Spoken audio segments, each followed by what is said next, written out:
ഞങ്ങൾ വേണ്ട തുമ്പ cent Xavier's കോളേജിൻ്റെ ഗ്രൗണ്ടിൽ ഒരു പ്രോഗ്രാം കാണാൻ വേണ്ടി ഇറങ്ങിയതാണ്. ഇത് ആരവം 2025. എന്താ പ്രോഗ്രാം എന്നറിയട്ടെ. നമുക്കിതിനകത്തേക്ക് കയറിയിട്ട് പ്രോഗ്രാം എന്താണെന്ന് നോക്കാം. ഇന്നതിൻ്റെ ലാസ്റ്റ് ഡേ ആണ്. അതുകൊണ്ട് തന്നെ ടിക്കറ്റ് ചാർജ് ഇന്ന് ഇച്ചിരി കുറവാണ്. നമുക്ക് ഇതിൻ്റെ എൻട്രി ഇവിടെ കൂടാണ്.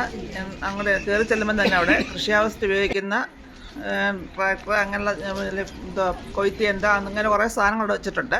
ഇപ്പം നമുക്ക് മനസ്സിലായില്ലല്ലോ എന്താ സംഭവം എന്നുള്ള കാര്യം. അപ്പം നിങ്ങൾ പലരും ഇതിൻ്റെ വീഡിയോ കണ്ടിട്ടുണ്ടായിരിക്കും, പലരും വന്ന് കണ്ടിട്ടുണ്ടായിരിക്കും നേരിട്ട്. ഇവിടെ നല്ല ബന്ധിയുടെ, അതായത് ചെണ്ടുമല്ലിയുടെ ഒരു നല്ല തോട്ടമാണ് ഇവിടെ കാണാൻ വെക്കുന്നത്. പിന്നെ നല്ല പച്ചക്കറികളുണ്ട്.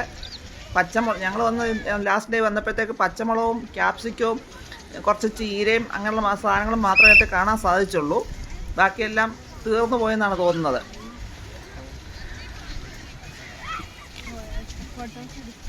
പിന്നെ ഇവിടെ വന്നപ്പോൾ ഞാൻ പറഞ്ഞ കാര്യം, ഇവിടെ ടിക്കറ്റ് ചാർജ് നേരത്തെ 40 രൂപയെന്നാണ് ഞങ്ങളിവിടെ വന്നപ്പോൾ 20 രൂപയുള്ളതെന്ന് പറഞ്ഞു. കാര്യം എന്താണെന്ന് ചോദിച്ചാൽ ഇവിടുത്തെ സൂര്യകാന്തിയുടെ പൂക്കളെല്ലാം പൊഴിഞ്ഞു പോയോണ്ട് അതിൻ്റെ എൻട്രി ഫീസ് അവർ 20 രൂപയായിട്ട് ചുരുക്കിയിട്ടുണ്ട്. ഇന്ന് ലാസ്റ്റ് ഡേ ആയതുകൊണ്ട് ഞാനിത് നിങ്ങൾക്ക് എന്തിനാണ് കാണിച്ചതെന്ന് ചോദിച്ചാൽ, ഇതിനകത്തൊരു പ്രത്യേകത എന്ന് പറഞ്ഞാൽ വെറും പൂഴിമണലാണ് ഇവിടെ.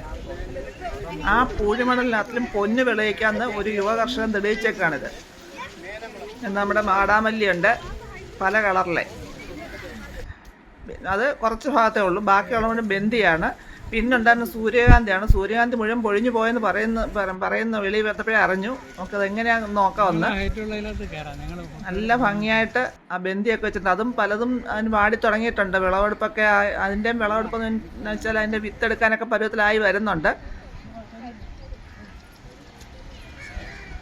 ഇവിടെ ആരവം എന്ന് പറഞ്ഞൊരു ഇപ്പം പൂക്കളുടെ ആരവം കഴിഞ്ഞെങ്കിലും കാണാൻ വരുന്നവരുടെ ആരവത്തിന് യാതൊരു കുറവില്ല. ഇഷ്ടം പോലെ ആൾക്കാരാണ് ഇപ്പോഴും. നല്ല തിരക്കാണ് ഇതിനകത്ത് വരുന്നത്.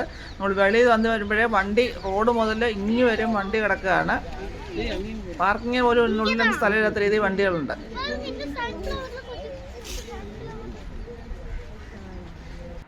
അതിനകത്ത് കൂടുതലുള്ളത് ഈ മഞ്ഞ ബന്ധിയാണ്. പിന്നുള്ള നല്ല ഓറഞ്ച് കളർ, നമ്മൾ സാധാരണ കാണുന്നേക്കാൾ നല്ല കടുപ്പ കളറാണ് ഈ ഓറഞ്ച് കളർ.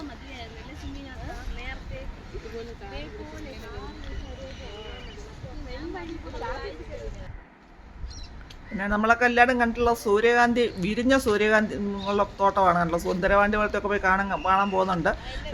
ഒരാഴ്ച കൂടെ മുമ്പാണ് സുന്ദരവാണ്ടി പോലെ കാണുന്നതിനേക്കാൾ നല്ല ഭംഗിയായിരുന്നു ഇത്. അങ്ങനെ ഫോട്ടോസൊക്കെ കണ്ടിട്ടാണ് ഞങ്ങളിവിടെ വന്നത്. ഇപ്പോൾ അതാണ്ട് സൂര്യകാന്തി എല്ലാം വാടിയ തോട്ടമാണ് നമ്മൾ കാണുന്നത്. എല്ലാം വിരിഞ്ഞ തോട്ടം കാണുമ്പോൾ ഞങ്ങൾ വന്ന് വാടിയ തോട്ടമാണ് കാണുന്നത്. പിന്നെ എല്ലാം വാടിയത് കണ്ടെന്ന് പറയാതിരിക്കാനും മാത്രം ഇടയ്ക്ക് 5-6 പൂക്കൾ വിരിഞ്ഞതും നിപ്പമുണ്ട്. അതും നമുക്ക് കാണാം.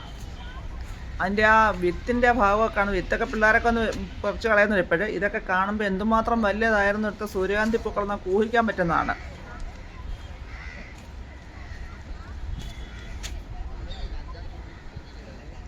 രണ്ട് 20 ഏക്കർ സ്ഥലത്തിൽ 6 ഏക്കറിൽ കൂടുതൽ സ്ഥലം എടുത്തിട്ട് പച്ചക്കറികളും സൂര്യകാന്തിയും ചെണ്ടുമല്ലിയൊക്കെ കൃഷി ചെയ്ത് എന്നാണ് ഈ കർഷകൻ കൃഷി ചെയ്തെന്നാണ് പറയപ്പെടുന്നതിൽ അങ്ങനെ അറിയാൻ കഴിഞ്ഞത്. ഞങ്ങൾക്ക് ആളിനെ കാണാൻ സാധിച്ചില്ല, അങ്ങനെയാണ് അറിയാൻ കഴിഞ്ഞത്.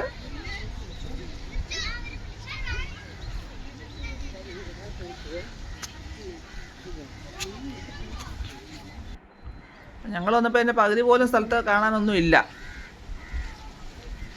പച്ചക്കറിയുടെയൊക്കെ വിളവെടുപ്പെല്ലാം കഴിഞ്ഞ് അവിടെ എല്ലാം ആൾക്കാർക്ക് കയറാനുള്ള അനുവാദം ഇല്ലാത്ത രീതിയിലെല്ലാം കെട്ടി വെച്ചേക്കാണ് ഇവിടെ ഒക്കെ.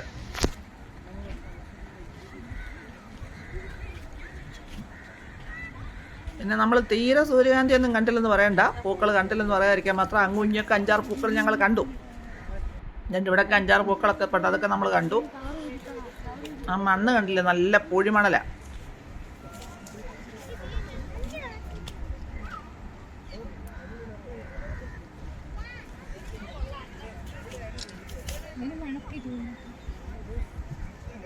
ഇത്രയും ഭാഗത്ത് ആ സൂര്യകാന്തി ഇങ്ങനെ പൂത്തുന്ന സമയത്ത് എന്തായിരുന്നു എനിക്ക് ഇവിടുത്തെ ഭംഗി അന്ന് കണ്ടിരുന്നെങ്കിൽ.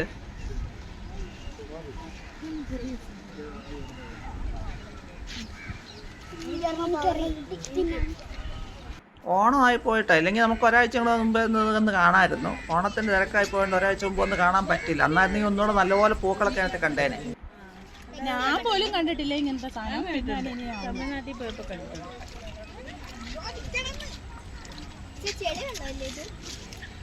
നെല്ല് തന്നെ ഇങ്ങനത്തെ ഈ കൃഷി തന്നെ ഇനി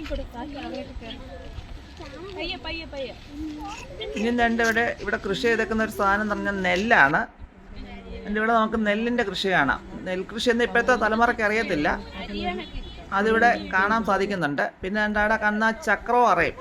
ചക്രം അറയല്ല, ഇവിടെ ചക്രം മാത്രമല്ല. ചക്രം അറയെന്ന് ഞാൻ പറഞ്ഞു, നമ്മുടെ പിന്നെ പമ്പും മോട്ടറൊക്കെ വരുന്നതിന് മുമ്പുള്ള കാലത്ത് നെൽകൃഷിക്കകത്ത് വെള്ളം തിരിച്ചു വിടാൻ വേണ്ടിയിട്ട് ഉണ്ടാക്കിയിരുന്ന ഒരു സാധനമാണ് ചക്രം. അതിന്ന് അതിൻ്റെ ചെറിയ മോഡൽ മാത്രമാണിത്. അതിങ്ങനെ തൂണുമൊക്കെ നാട്ടി അതേ ഇതുപോലെ കറക്കി വിട്ടാണ് വെള്ളം പമ്പ് കൃഷിസ്ഥലങ്ങളിലേക്ക് വിട്ടുകൊണ്ടിരുന്നത്. ഇപ്പോഴത്തെ തലമുറയ്ക്കൊന്നും ഇത് ചക്രമോ അറയോ എന്തോ ഒന്നും അറിയത്തില്ല. അതുകൊണ്ട് ചെറിയൊരു മോഡൽ മാത്രം നമുക്കിവിടെ കാണാം. പിന്നെ എൻ്റെ ഇതാണ് കർഷകനും കുടുംബവും. പുള്ളിയുടെ ഒരു സംരംഭമാണിത്.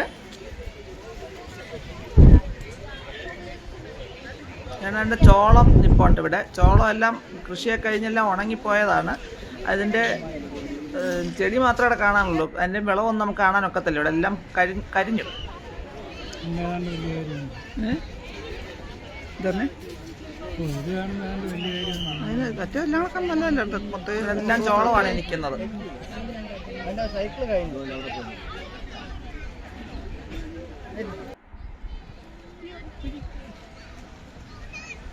അതിനിടയ്ക്ക് 1-2 ബന്ദിയൊക്കെ ഉണ്ട്.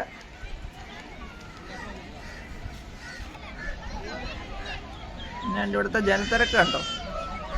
അവസാന ദിവസമാണൊക്കെ പോലെ ഇത്രയും ജനങ്ങളിവിടെ വരുന്നുണ്ട് കാണാൻ വേണ്ടിയിട്ട്.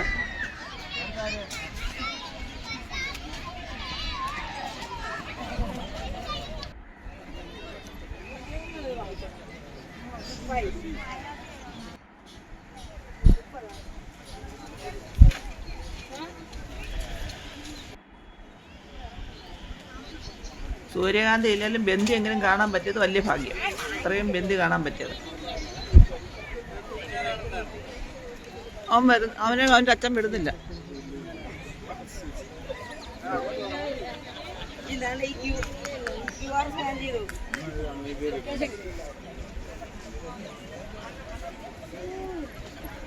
എൻ്റെ വേറൊരു സൈഡിൽ അവിടെയും ബന്ദി വെച്ച് പിടിപ്പിച്ചിട്ടുണ്ട്. അവിടെ എൻ്റെ കുട്ടികൾക്ക് നോടാനുള്ള ഊഞ്ഞാലും ഒക്കെ റെഡിയാക്കി. പിള്ളേർക്കൊക്കെ ഒരു ഉല്ലാസം.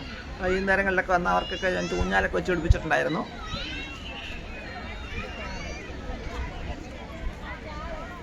പിന്നെ എൻ്റെ കർഷകൻ്റെ അവിടെ ഉണ്ടായിരുന്ന സാധനങ്ങളുടെ ഫോട്ടോസ് എടുത്ത് വെച്ചാണ്.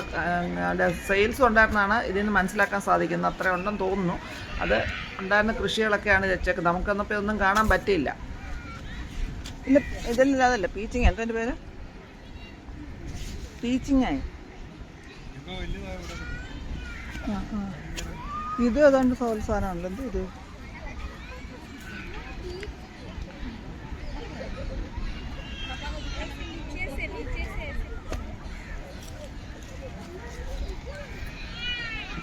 ഇത് തണ്ണിമത്തനാണ്.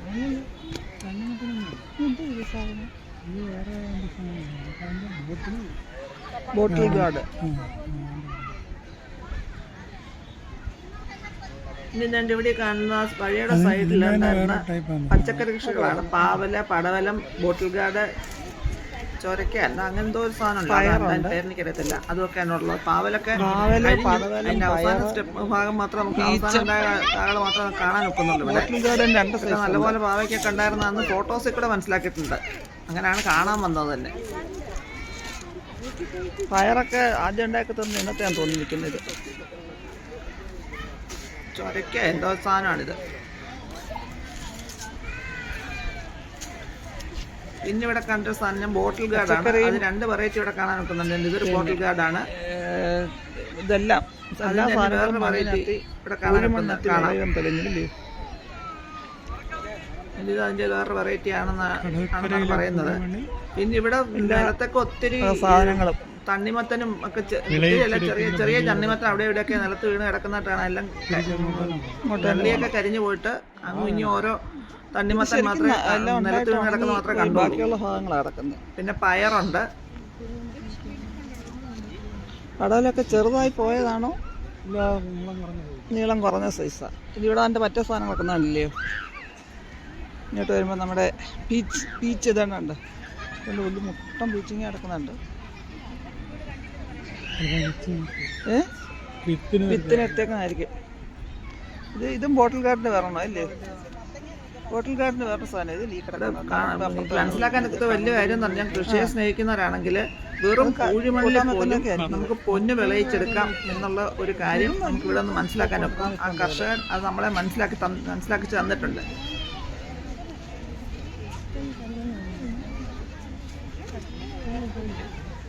ഒരാഴ്ചകളെങ്കിലും മുമ്പേ വരണം എന്നല്ലേ? ഓണത്തിന് മുമ്പേ അടുത്ത വർഷം ഇത് വീണ്ടും ഉണ്ടെങ്കിൽ കണ്ടുവച്ചു പോയിരുന്നു. അന്ന് നേരത്തെ വന്നത് ഓണത്തിന് അടുത്ത സമയത്ത് അല്ലെങ്കിൽ നേരത്തെ ഒരിക്കൽ വന്നത് നല്ലപോലെ കാണണം എന്നുള്ള ആഗ്രഹമുണ്ട്. അടുത്ത വർഷം ഉണ്ടെങ്കിൽ എന്താ നോക്കുന്നവരെ കാണാം. നേരത്തെ വന്ന് അപ്പം നമുക്കിതെല്ലാം കഴിഞ്ഞ് അങ്ങോട്ടിറങ്ങാം.